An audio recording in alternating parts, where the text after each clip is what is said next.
बड़ा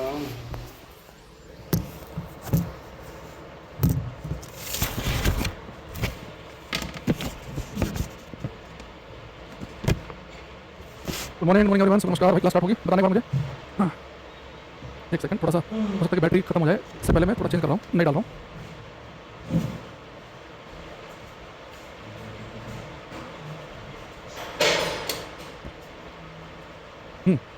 अमित श्यामल, साहिल शुक्ला, केशव वर्मा, आध्या, सुबोध, रिंकू, प्रवीण सिन्हा। हाँ, हो जाएगा रविंद्र भाई, बिल्कुल हो जाएगा। केशव, चंदन, सभी को नमस्कार। ज्योति कुमारी, अभिनव, राहुल, आशु, जय, प्रवीण, समर, पाराशर।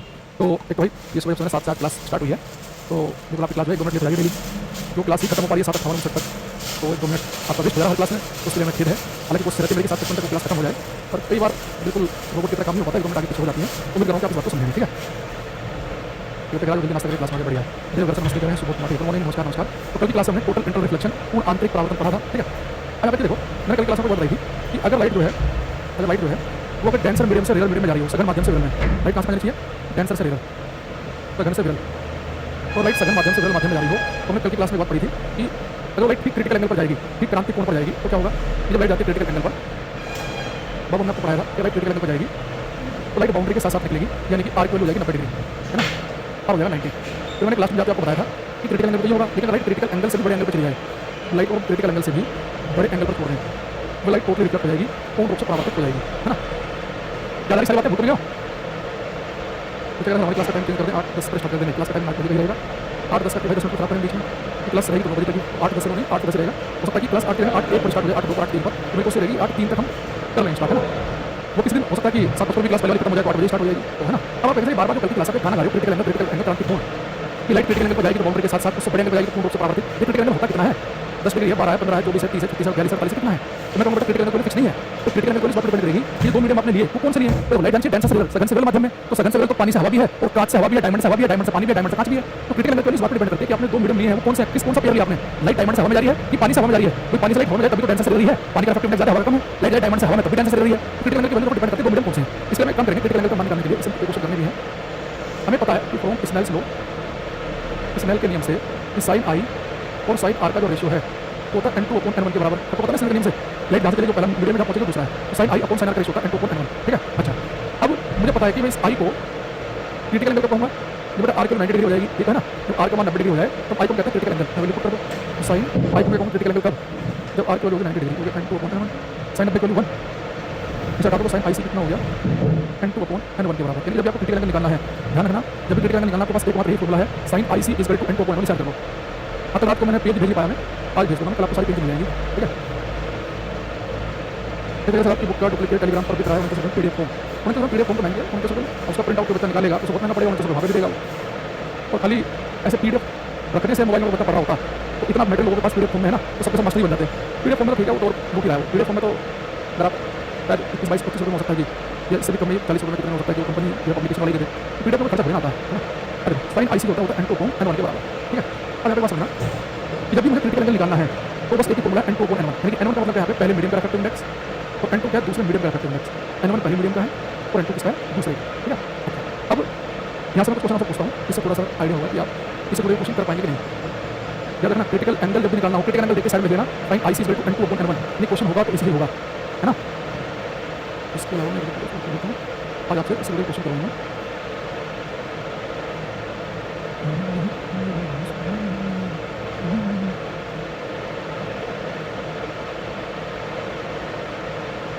तो पहले शुरुआत करते हैं आसान से क्वेश्चन के साथ में।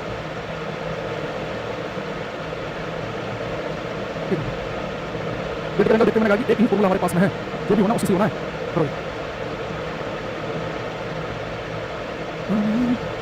आजकल ना बनी मोरलिटी खत्म हो गई समाज से। और मैं देखता हूँ टेलीग्राम में लोग क्या करते हैं कि वो कमेंट बॉक्स में उल्टे सीधे लिंक शेयर कर देते हैं, कुछ क्या कर रहे हैं कि वो किसी मास्टर कोर्स भेज दे रहे हैं, कुछ किताब कुछ लिखे, और हम चाहते हैं कि दुनिया जो है हमारे प्रति ईमानदार रहे, और हम खुद कितनी करप्ट हैं ये हम देख रहे हैं। हम चाहते हैं कि सरकारी दफ्तर में हम जाएं, एकदम जेन्युइन काम हो बिना 1 रुपये के, तो हमें मौका मिलता है, हम चाहते हैं कि दुनिया को लूट लें। ये बड़ी समस्या है। तो मैं डलवा दी क्लास कर, मैं बैच का नाम लिखना भी करता हूँ, हो सकता है कि तुम्हारी बना चल रही हो, बहुत हो गया उसी दिन से। तुम्हारे काम करो, तुम ना पूरा डिटेल लिखो, मैं इसका स्क्रीनशॉट लेकर डाल दूँगा, ठीक है। कुछ हमारे पास मारे हैं, इसने कहा कि रे of light is driven from glass into water, light बढ़ रही है ग्लास से वाटर, ध्यान सुनना, करेक्ट। लाइट जो है वो ग्लास से वाटर में जा रही है। तो करेक्ट आपको क्रिटिकल एंगल को बतानी है, लाइट डायरेक्ट ग्लास वाटर में क्रिटिकल एंगल आपको बताना है। अच्छा लाइट क्रिटिकल एंगल जाएगी तो कुछ ऐसी जा रही होगी, है ना। तो जैसे मैंने देखा कि क्रिटिकल एंगल बताना है तो तुरंत एक मेरे कान खड़े हो जाने की क्रिटिकल एंगल पूछ रहा है, यानी एक ही फॉर्मूला है मेरे पास में, sine I C equal to n2 upon n1, है ना। n1 क्या है यहाँ पे पहला मीडियम, n2 है दूसरा, ठीक है। और n1 है जो ग्लास है, क्या देखना ग्लास का इफेक्टिव इंडेक्स और वाटर का पेपर आपको देगा। अगर नहीं देखा तो स्टैंडर्ड वैल्यू में लिखा आपको यूज करनी पड़ेगी। ग्लास का 1.5 यानी कि 3/2, इसका 1.33 यानी कि 4/3 और मेटल में 1.33 यानी 4/3 करेंगे तो 1.5 यानी 3/2 यानी कि 1.5 बात है। बस n2 कितना है 4/3, n1 कितना 3/2, यानी sin IC जो है वो आ गया 8/9 के बराबर। IC निकालेंगे तो sin इनवर्स ऐसा इनवर्स हो जाएगा 8/9, sin इनवर्स 8/9। ये किसमें चाहिए आपको सी ऑप्शन में, यानी कि 25 जगह बनेगा सी। तो बच्चे ने 25 जगह सी लिखा है, बस अरविंद कुमार का भी गलत है, यानी तिवारी सुमित पंडित केशव वर्मा अनुराग यादव अमित चावल का ठीक है, तान्या का भी गलत है, प्रेम कुमार इन सब ठीक है, राखी का भी गलत है, रोटी का सही है। चलो ठीक है, अब आगे बढ़ते हैं। एक अगर क्वेश्चन बेटा इसी का भाई है, थोड़ा समझने की कोशिश करेंगे। ये तो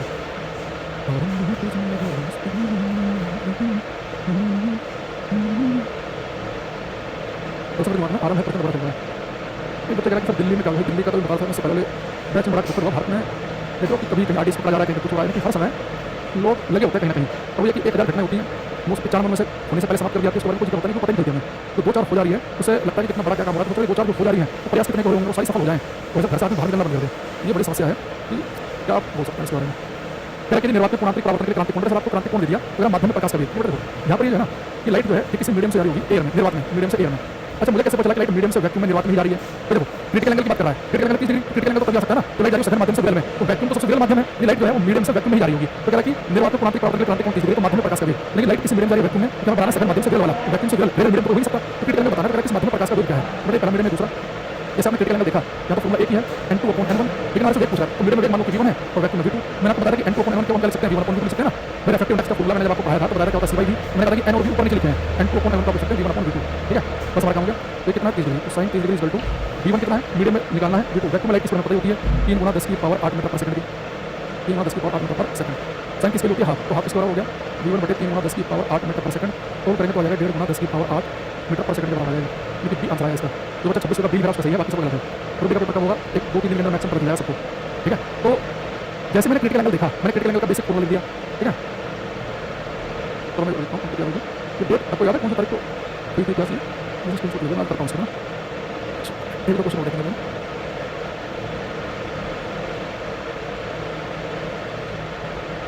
ठीक है करना फिर सबसे आसान है आज का। तिवारी वी केशव वर्मा शिवम राहुल अभिषेक करो। कह रहा कि अगर क्वेश्चन नहीं कर पाए फिर बिजली की बात हो जाएगी। प्रकाशीकरण अपवर्तन n1 के माध्यम से अपवर्तन n2 के माध्यम तक जाती है, रे flight goes from medium of effective index n2 आपका कौन सा एंगल ऑफ इंसिडेंस आई है, एंगल ऑफ रिफ्लेक्शन r है, तो sin i upon sin r किसके बराबर होगा। तो मैं चला के बताया कि sin i upon sin r इस एंगल के नियम से होगा n2 अपॉन n1 के बराबर। तो भी आंसर है। एक क्वेश्चन आता था कि आप सी पर लगा दो n2 अपॉन n1। सब कमेंट जा रहा है, मुझे कमेंट जा रहा है कि नहीं जा रहा है, सब कमेंट आते हैं लेकिन सब कमेंट पढ़ पाएं ये संभव नहीं है।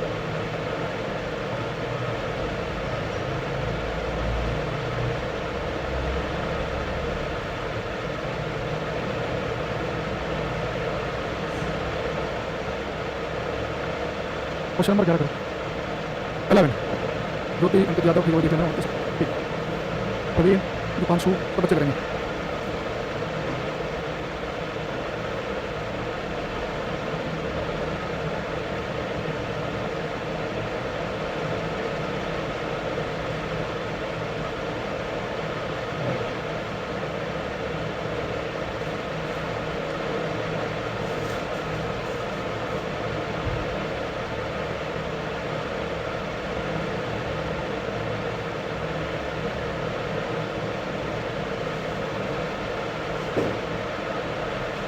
इधर हमारे पास मारे देखो, इसने कहा कि एक पारदर्शी माध्यम के समतल सतह पर हवा में यात्रा करने वाली प्रकाशीकरण आपकी होती है, ray of light travelling in air incident on the plane surface of the transmit medium, angle of incidence 45, angle of reflection 30। तो लाइट जो है एयर से किसी मीडियम में जा रही है, इसने साफ कहा, इसमें क्वेश्चन बता रखा पूरी लाइट जा रही है एयर से किसी मीडियम में, ये हमारा नॉर्मल होता है, और लाइट एयर से किसी मीडियम में जा रही है तो कह रहा है कि आपतन कोण है आई, एंगल ऑफ इंसिडेंस 45 डिग्री है, अपवर्तन कोण एंगल ऑफ रिफ्लेक्शन 30 डिग्री। तो कह रहा है कि मीडियम में इसका इफेक्टिव इंडेक्स बताओ क्या होगा। मैंने आपसे कहा था क्लास में पढ़ाते समय थोड़ी कि जब भी लाइट अपना मीडियम चेंज करे, एक से दूसरे मीडियम में जाए, तो सीधे सीधा समझ जाओ कि इस एंगल का नहीं लगेगा, इस एंगल लो sin i upon sin r equal to n2 upon n1। अब आई को रखिए 45 डिग्री, आर की रखिए एंगल ऑफ रिफ्लेक्शन रखिए 30 डिग्री। पहला मीडियम एयर है, दूसरा मीडियम का इफेक्टिव इंडेक्स बताना है। एयर का तो हमको पता ही है कि एयर का कितना होता है, मीडियम लगभग 1 होता है, इस मीडियम को मान लो कि n है तो हमें निकालना है, ठीक है। तो मीडियम का इफेक्टिव इंडेक्स जो है वो हमें निकालना है n, और एयर का लेते हैं मीडियम में 1, हालांकि 1.0003 होता है, तो sin 45 यानी 1/2, sin 30 यानी 1/2 पहुंच जाएगा ऊपर, रूट से 2 कटेगा तो आ जाएगा रूट 2। नहीं जो मीडियम है इसका इफेक्टिव इंडेक्स आएगा √2, यानी कि ए ऑप्शन। तो आपका ए आ रहा है तो ठीक है, बाकी नहीं तो गलत है। सी आ रहा है बहुत सारे बच्चों का, इसी भी आप लोग ये अपने मन से कुछ लिख दे रहे हो तुम्हें लाइन से सीख रखा पुराने कितने बच्चों ने। मैं एक बार सोचा था कि सी आंसर वॉइस क्वेश्चन का, इन्होंने 30 लिख दिया है, ये सी लिख दिया है। मैं sine I upon sine R N को अपॉन एन1 इसमें वैल्यू पुट नहीं कर पा रहे हो। आई के उसने बताया साइन 45, आज रखा 30 साइन 30 आ गया। n1 n2 n1 जैसा चलेगी पहला मीडियम जब पहुंची दूसरा। ए का इफेक्टिव इंडेक्स होता है 1, मीडियम का इफेक्टिव इंडेक्स कितना हमें निकालना है। n2 को n हमें निकालनी है, n1 के 1 तो sine 45 upon root 2 sine 1/2 root 2 से 2 कटेगा रूट 2 आएगा। तो नहीं कौन सा क्या आपको डी बता रहा है, कुछ बता रहा है। चार शब्द में से 3 शब्द दे रखे हैं, एक केवल निकाल रही हूं, वहां से निकल रही है। हम क्या करेंगे कि हम कल की क्लास से पढ़ रहे हैं, जल्दी मल्टीप्लाई कर दिया क्या सकता है लिखना है 2 बटे जैसे मान लो रूट 2 लिखा है, तो रूट 2 से 2 कट रूट 2 आएगा। ऐसा क्यों आता है, अगर किसी को नहीं पता तो देख लो। n equal to 2 by root 2। Next बताओ, क्या मैं 2 को रूट 2 इंटू रूट 2 लिख सकता हूँ कि नहीं लिख सकता हूँ? तो 2 को रूट 2 लिख सकता हूँ, कितना रूट 4 4 2 आएगा, वही बात बन जाएगी। एक रूट से आपने काट दिया, बच गया। सीधे बोल दो, मतलब पूरी हो एक रूट में हो, पूरी वाली को काटेंगे तो रूट वाली बच जाएगी। सीधे ऐसे बोल दो। साइन किस वाली करने पर साइन किस वाली तो 1/2 होता है, तो साइन कोस tan कुछ वाली को पता ही होनी चाहिए, और आप गणित भी पढ़े होंगे। ये थीटा है, ये मान लो कि थीटा है, ये साइन थीटा है। थीटा के लिए 0 30 45 60 90। साइन 0 होता है 0, साइन 30 होता है हाफ, साइन 45 होता है 1/2, साइन 60 होता है 3/2 और साइन 90 होता है 1। ये साइन कोई होती है वो उसकी आपको पता ही है। इस ठीक से बस उल्टा लिख दो, उधर से लिख दो 1 रूट 3/2 1/2 1/2 0, यानी कि कोस 0 की वैल्यू हो जाएगी 1 हो जाएगी, कोस 30 की वैल्यू 3/2 तो पता ही होना चाहिए आपको। tan थीटा निकालना तो साइन थीटा बटे कोस थीटा कर दो, तो मैं समझ जाऊंगा। अब लिखेंगे examples of total internal reflection, examples of total internal reflection, पूर्ण आंतरिक परावर्तन के उदाहरण। तो कल से हम पढ़ रहे हैं कि लाइट अगर क्रिटिकल एंगल से बड़े एंगल पर छोड़ा जाए, लाइट पूर्ण रूप से वापस आ जाएगी, परावर्तित हो जाएगी, ठीक है। तो इसके क्या क्या लाइफ में एग्जांपल देखने को मिलते हैं, अब इस फाइंडिंग एग्जांपल्स ऑफ TIR क्या लिखेंगे, टाइमिंग ऑफ डायमंड्स, हीरो का चमकना। तो जो हीरे चमकते हैं वो काम करते हैं पूर्ण आंतरिक परावर्तन के सिद्धांत पर। अभी मैं थोड़ा बता देता हूँ, इंपोर्टेंट है। हमने पहले पढ़ा कि तारों का टिमटिमाना राइट होता है, ट्विंकलिंग ऑफ स्टार्स। तो तारों का टिमटिमाना का तो रिफ्लेक्शन अपवर्तन हो जाएगा, तारे टिमटिमाना, पानी से बड़ी वाइट कलर का दिखना, टिक्के का उठावा दिखना, सन का जल्दी होना, देर में छिपना, सब रिफ्लेक्शन अपवर्तन था। हीरे का चमकना वो TIR पे काम करता है, थोड़ा समझने के लिए स्ट्रक्चर बनाते हैं। मतलब बेटा मैंने कि डायमंड लिया है, बढ़िया तरासा हुआ डायमंड हमारे पास में है। मतलब हमने कोई डायमंड लिया है, अगर डायमंड के अंदर लाइट जाएगी तब तो कोई दिक्कत नहीं, लाइट क्लिक जाएगी।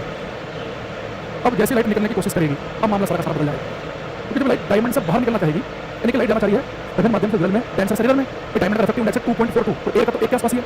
तो जब लाइट डायमंड से बाहर एयर में निकलना जाएगी तो ये जा रही है सघन माध्यम से रियल में, डेंसर से रियल में। तो हमने पढ़ रखा है कि जब लाइट सघन माध्यम से रियल में जाना चाहे, डेंसर से रियल में जाना चाहे, अगर वो क्रिटिकल एंगल से बड़े एंगल को टकरा गई तो कोई इफेक्ट होगी, पूर्ण रूप से परावर्तित हो जाएगी, दूसरे में जाएगी नहीं। अब जो डायमंड और एयर है, डायमंड और एयर के लिए लाइट डायमंड से एयर में आ रही हो, तो इस पेयर के लिए, इस जोड़े के लिए क्रिटिकल एंगल बहुत छोटा होता है, लगभग 24 डिग्री के आसपास। यानी कि लाइट डायमंड से एयर की तरफ जा रही हो, अगर वो 24.4 डिग्री से बड़े एंगल पर टकरा जाए, मान लो लाइट जो है वो डायमंड से बाहर एयर में जा रही है, और यहाँ पर लाइट 24 डिग्री से बड़े एंगल पर टकरा गई, 25 पे 30 पे 35 पे 45 पे 70 पे 75 पे 80 पे 90 पे बनेंगे, तो लाइट 24.4 से बड़े एंगल पर टकरा गई तो टोटली रिफ्लेक्ट हो जाएगी, पूर्ण रूप से परावर्तित होकर डायमंड के अंदर ही आ जाएगी, बाहर नहीं निकल पाएगी। मतलब लाइट फिर से क्या हुआ, ये 24 से बड़े एंगल पर टकरा गई तो टोटली रिफ्लेक्ट हो जाएगी, 24 से बड़े एंगल पर टकरा गई तो टोटली रिफ्लेक्ट हो जाएगी। जो लाइट एक बार डायमंड के अंदर पहुंच जाती है वो डायमंड के अंदर ट्रैप होती रहती है, क्योंकि 24 से बड़े एंगल पर टकराने की संभावना ज्यादा है।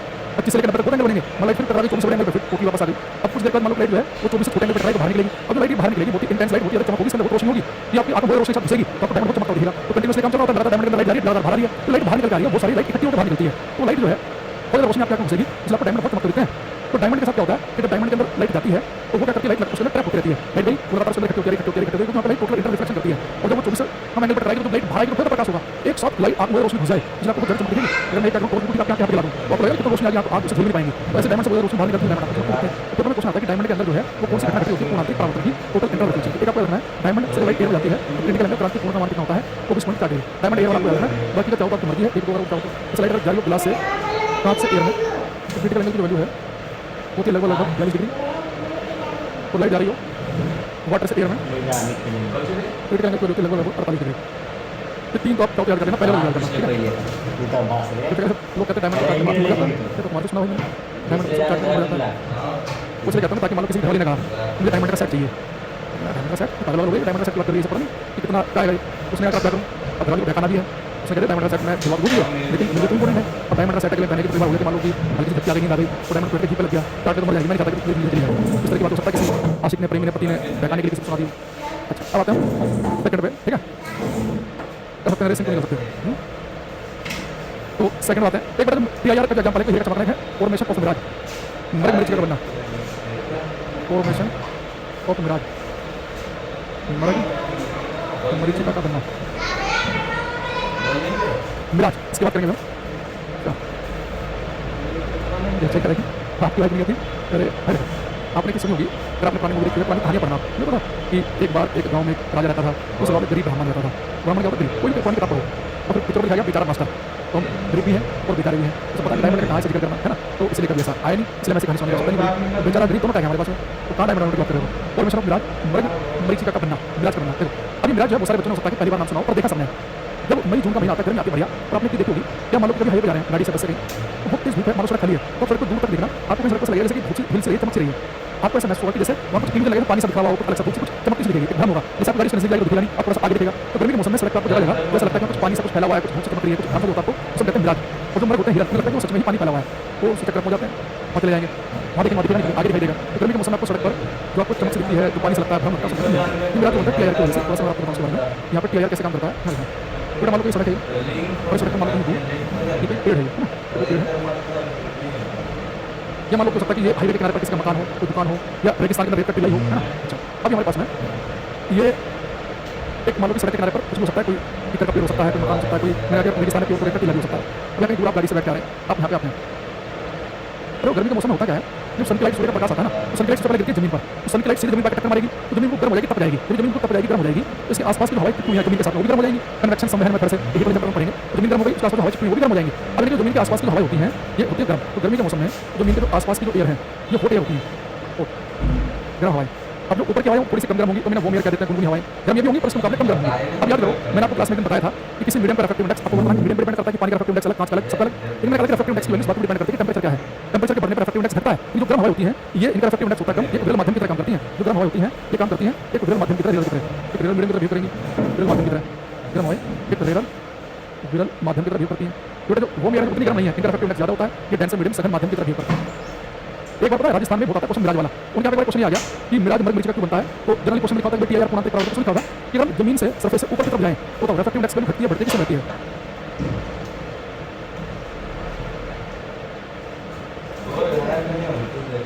एक बच्चा कह रहा है सर काली मैम के पास तो डायमंड है, काली मैम के हस्बैंड हो अरबपति हैं, अरबपति बिलियनियर, उनके पास नहीं होगा तो फिर तुम्हारे पास होगा, तो कह रहा है मैडम के पास।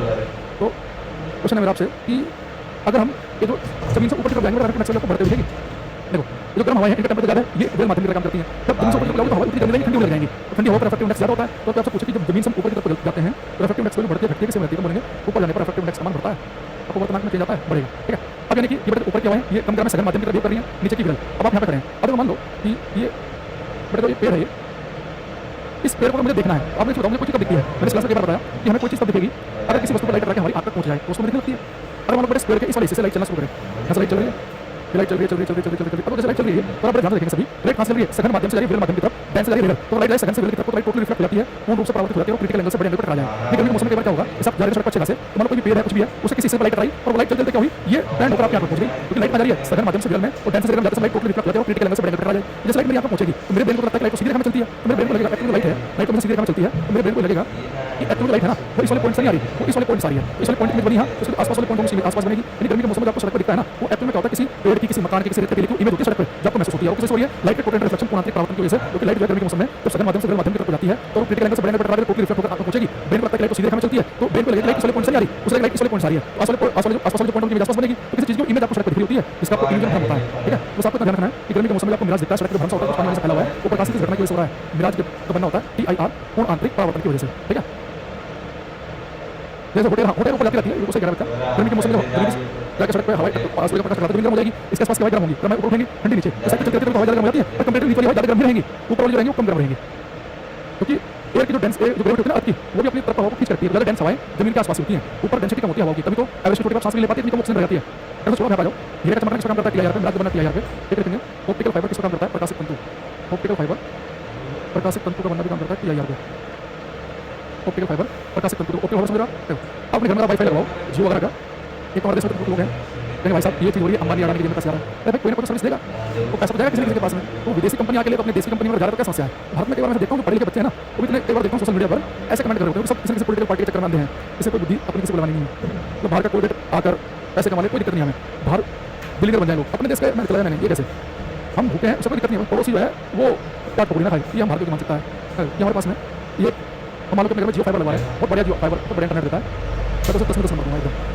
पहले अपने घर में मैंने 2 वाईफाई लगवाते थे, एक एक्साइटल का और एक हमारे लोकल चलता था कोई नेटमिक्स का, और एक वाईफाई चला के दूसरे वाले क्लास में। अब आपके साथ क्लास हो गई लेते हुए कि कई बार एक बार ऐसा हुआ कि क्लास वाईफाई की वजह से बीच में कोई नहीं, तो जियो फाइबर आया, मैंने बाकी दोनों हटवा दी, केवल एक सिंगल से काम चल रहा है, बढ़िया चलता है उससे। अब ये हमारे पास में ये मेरा जियो फाइबर होता है, इसमें क्या होता है कि वो आपको अच्छी स्पीड में इंटरनेट मिलता है, लेकिन ऑप्टिकल फाइबर का यूज करते हैं। ऑप्टिकल फाइबर क्या होता है, इसमें पतली सी कांच की ट्यूब होती है जिसके अंदर सिग्नल ट्रैवल करके आपके घर तक पहुंचता है। जो पतली सी कांच की ट्यूब है वो आपके सर के बाल की जितनी मोटी है, तो फाइबर का मतलब होता है धागा, जितना मोटा धागा होता है आपका सर का बाल है उतनी पतली सी कांच की ट्यूब होगी। अब इसके ऊपर बाकी प्लास्टिक की लेयर चढ़ा के मोटी कर देते हैं, तो बाहर से तो आपको जो है मोटा दिखेगा वायर, लेकिन जिसके अंदर मेनली सिग्नल चल रहा होगा वो बहुत ही पतला सा कांच की ट्यूब, बहुत पतली सी धागे की मोटाई की पतली सी। अब वो क्या करते हैं, जो पतली सी कांच की ट्यूब है इसका बहुत ही उच्च अपवर्तन करते हैं ताकि कंडेंसर मीडियम की तरह करेगी। वो जो बाहर लेयर चढ़ाई प्लास्टिक की उनका रिफ्रैक्टिव इंडेक्स अपवर्तन कम होता है ताकि वो वेल माध्यम की तरह काम करे। जिस ट्यूब में सिग्नल चलाना है वो बहुत ही उच्च अपवर्तन का होगा, हाई रिफ्रैक्टिव इंडेक्स का, सघन माध्यम की तरह करेगा। बाहर जो लेयर चढ़ी प्लास्टिक की वो वेल माध्यम की तरह काम करती है। अब इसमें क्या करते हैं, जो इंटरनेट प्रोवाइडर है वो अपने घर से सिग्नल छोड़ेगा इसमें, तो ऑप्टिकल फाइबर के अंदर सिग्नल छोड़ता है वो क्रिटिकल एंगल से बड़े एंगल पर छोड़ता है, क्रांति कोण से बड़े पे। क्यों सिग्नल जा रहा है सघन माध्यम से विरल में, डेंसर से विरल में, अगर हम क्रिटिकल एंगल से बड़े एंगल पर छोड़ देंगे तो टोटली रिफ्लेक्ट होते होते पूर्ण रूप से परावर्तित होते आगे बढ़ेगा, टोटली रिफ्लेक्ट होते होते पूर्ण रूप से परावर्तित आगे बढ़ेगा। अब सोचो सिग्नल छोड़ा गया और सिग्नल पूर्ण रूप से रिफ्लेक्ट हो रहा हो, पूर्ण रूप से परावर्तित हो रहा हो, तो सिग्नल की लीकेज तो है नहीं, तो सिग्नल लीक ही नहीं करेगा। जैसे स्ट्रेंथ तक छोड़ेंगे बिल्कुल लगभग उसी स्ट्रेंथ का सिग्नल आपके पास पहुंच जाएगा। इसमें हमेशा स्ट्रेंथ बढ़े रहती है, स्ट्रॉन्ग स्ट्रेंथ रहेगी सिग्नल की, अच्छी स्पीड आपको इसलिए वाईफाई प्रोवाइड होगा। ठीक है, बीएसएनएल अगर आपके एरिया में है तो बहुत बढ़िया है। पहला हमारा काम ये कि हम सरकारी जो कंपनी है उसे बढ़ावा दें, पर हमें कई बार देखना होता है कि सर्विस कहाँ बढ़िया मिल रही है। तो सारी सर्विस धीरे धीरे मैं देख रहा हूँ सरकारी जो कंपनी है उनकी सर्विस का लेवल बढ़ रहा है। बैंक पूरी मेहनत करें, प्राइवेट बैंक कर रहे हैं कि हम भी सरकारी नौकरी कर रहे हैं, पर बहुत प्रेशर है सरकारी नौकरी पे, आपको परफॉर्मेंस देनी है, सबका काम है, सब लोग बिजी है। पहले जमाना गया सरकारी नौकरी के ठीक है भैया अपना ऐसे ही चाट पकौड़े खाए पी और निकल गए। स्टेट में हो सकता है भले स्टेट्स वगैरह में भी है थोड़ा बहुत माहौल, लेकिन सेंट्रल के है ना उनमें तो एकदम पूरा हमारा देखता हूँ क्या मैं रात को मुंह में बैठे रहते हैं, काम है।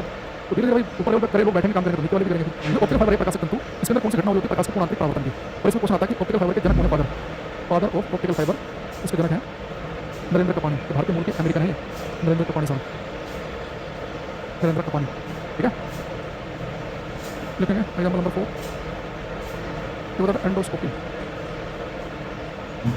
एंडोस्कोपी जो ये एंडोस्कोपी में मेडिकल सेक्टर में होता है। मान लो कि अगर किसी के इंटेस्टाइन में आग में कुछ दिक्कत है तो बाद डॉक्टर करता है डिटेल में समझने के लिए समस्या किसी के इंटेस्टाइन में उसकी एंडोस्कोपी कराता है। एंडोस्कोपी में क्या होता है, एक छोटा सा कैमरा होगा वो ऑप्टिकल फाइबर के साथ कनेक्ट करके आपके मुंह से पेट के अंदर भेजा जाएगा। जो भी आपके पेट में दिक्कत है तो वो प्रोसेस कंप्यूटर के स्क्रीन पर लाइव दिख रहा होगा। इस एंडोस्कोपी प्रोसेस में आपकी आग की जांच हो रही है, वो कैमरा किस वजह से कनेक्ट करके भेजा गया अंदर ऑप्टिकल फाइबर से। ऑप्टिकल फाइबर के अंदर कौन सी घटना चलती है, टीआईआर की पूर्णांतरिक परावर्तन की। एंडोस्कोपी प्रोसेस में अंदर टीआईआर पे, तो सारे एग्जांपल टीआईआर पे कर लेना। ठीक है, हम लिखेंगे बेटा एक मैंने आपको रिफ्रैक्शन के 5 एग्जांपल दिखाए थे पहले, ये पूर्णांतरिक परावर्तन के एग्जांपल हैं, इन सबको लिख लेना, सारे इंपॉर्टेंट है। मैं ये कह सकता हूं कौन सा कम है कौन सा ज्यादा है। अच्छा आप एक काम करना, इससे कभी ये आ जाए ना मिराज, इसमें फर्स्ट प्रायोरिटी जैसे आपने दिया टीआईआर को, अगर आपको पेपर में टीआईआर लिखना ना मिले तो आप रिफ्लेक्शन आपको वर्तन पे लगा देना। तो टीआईआर हम पढ़ने से पहले रिफ्लेक्शन को स्टार्ट करते हैं, लाइट एक से मिनट में जा रही है तो एंगल बराबर आके वापस लेके आते हैं, तो टीआईआर लिखना नहीं मिलेगा इसमें। तो पेपर में आप प्रीवियस करेंगे तो आपको रिफ्लेक्शन लिखना मिलेगा, एक थोड़ा सा ध्यान रखना। अंदर करें मेरा एंडोस्कोपी हुआ है तो ये इंटेस्टाइन आपकी जांच के लिए होता है। तो हमारे पास में रिफ्लेक्शन मैंने आपको डिटेल में पूरा पढ़ा दिया, रिफ्लेक्शन अपवर्तन भी हमने पूरा पढ़ लिया। एक हमने क्या पढ़ लिया साथ में टीआईआर पूर्णांतरिक परावर्तन ये हो गया है ना। अब लगे हाथ हम क्या करेंगे, आज जैसे समय बचा है तो रेनबो को निपटा देंगे। इंद्रधनुष छोटा टॉपिक है, इंद्रधनुष ज़्यादा है इसमें। जब मान लो मैं बच्चों से कहता हूँ कि कोई छोटा बच्चा मेरे साथ आगे कहे हाँ वो पेट में कह रहा कि इंटेस्टाइन के लिए कोलन की जांच के लिए होता है कोलोनोस्कोपी। एंडोस्कोपी होता है जब बड़ा देखना हो चीज़ें और भी स्टमक में। कोलोनोस्कोपी होगा कि केवल स्पेसिफिकली कोलोन के लिए। अब ये जो मान लो छोटा बच्चा आपका आगे पूछे कि रेनबो इंद्रधनुष क्या होता है, तो क्या कहेंगे भाई अगर कभी आपको आकाश में एक साथ 7 रंग का पैटर्न दिखे, रंग बिरंगा पैटर्न यानी कि रेनबो इंद्रधनुष निकल जाए। रेनबो क्या होता है कि 7 रंगों का पैटर्न आपको आकाश में दिखाई दे रहा है, रेनबो इंद्रधनुष। ये रेनबो के लिए जो सन की लाइट भी व्हाइट लाइट है, आपको पता 7 रंग से बनी है, तो सन की लाइट है व्हाइट लाइट। एक सेकंड, सन की लाइट जो है व्हाइट लाइट, अगर ये 7 रंग में टूट जाए तो आपको रेनबो दिख जाएगा है ना। बिट्टू थैंक यू भाई, चलो बिट्टू।